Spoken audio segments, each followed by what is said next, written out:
There's no feeling more intense than starting over.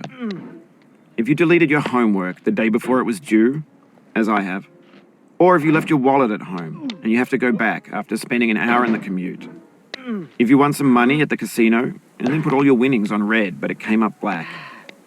If you got your best shirt dry cleaned before a wedding and then immediately dropped food on it. If you won an argument with a friend and then later discovered that they just returned to their original view. Starting over is harder than starting up. If you're not ready for that, like if you've already had a bad day, then what you're about to go through might be too much. Feel free to go away and come back. I'll be here. Alright, thanks for coming with me on this trip. I'll understand if you have to take a break at any point. Just find a safe place to stop and quit the game. And don't worry, I'll save your progress, always, even your mistakes.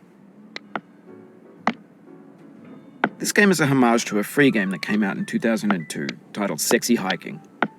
The author of that game was Jazzuo, a mysterious Czech designer who was known at the time as the father of B games.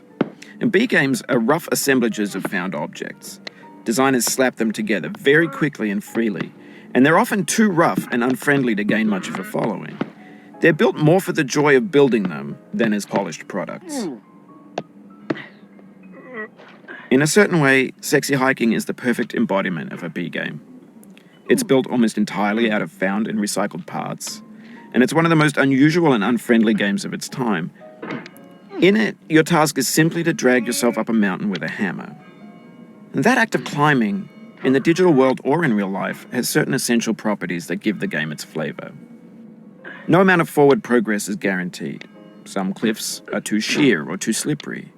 And the player is constantly, unremittingly in danger of falling and losing everything. Anyway, when you start Sexy Hiking, you're standing next to this dead tree that blocks the way to the entire rest of the game.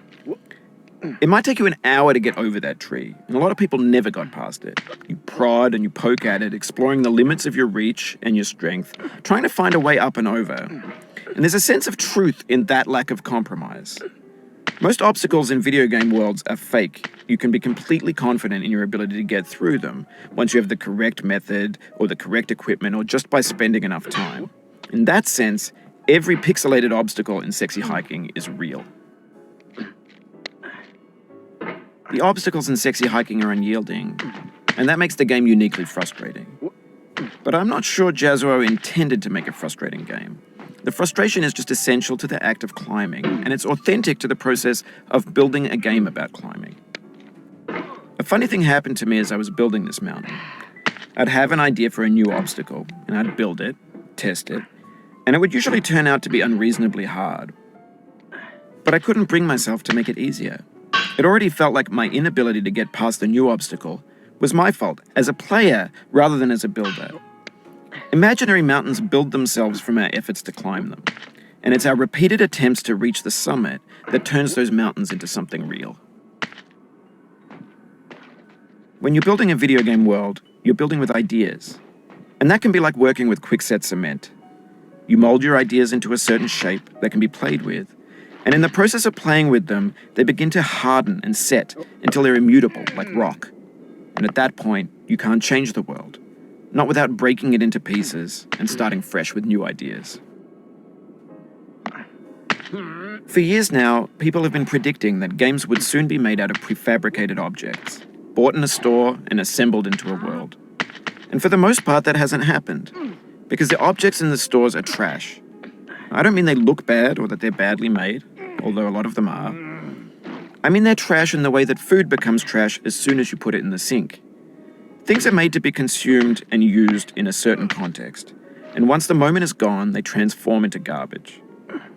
In the context of technology, those moments pass by in seconds.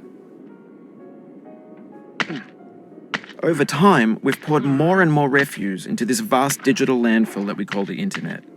It now vastly outnumbers and outweighs the things that are fresh and untainted and unused. When everything around us is cultural trash, trash becomes the new medium, the lingua franca of the digital age. And you can build culture out of trash. But only trash culture. B games, B movies, B music, B philosophy. Maybe this is what digital culture is. A monstrous mountain of trash, the ash heap of creativity's fountain. A landfill with everything we ever thought of in it. Grand, infinite, and unsorted.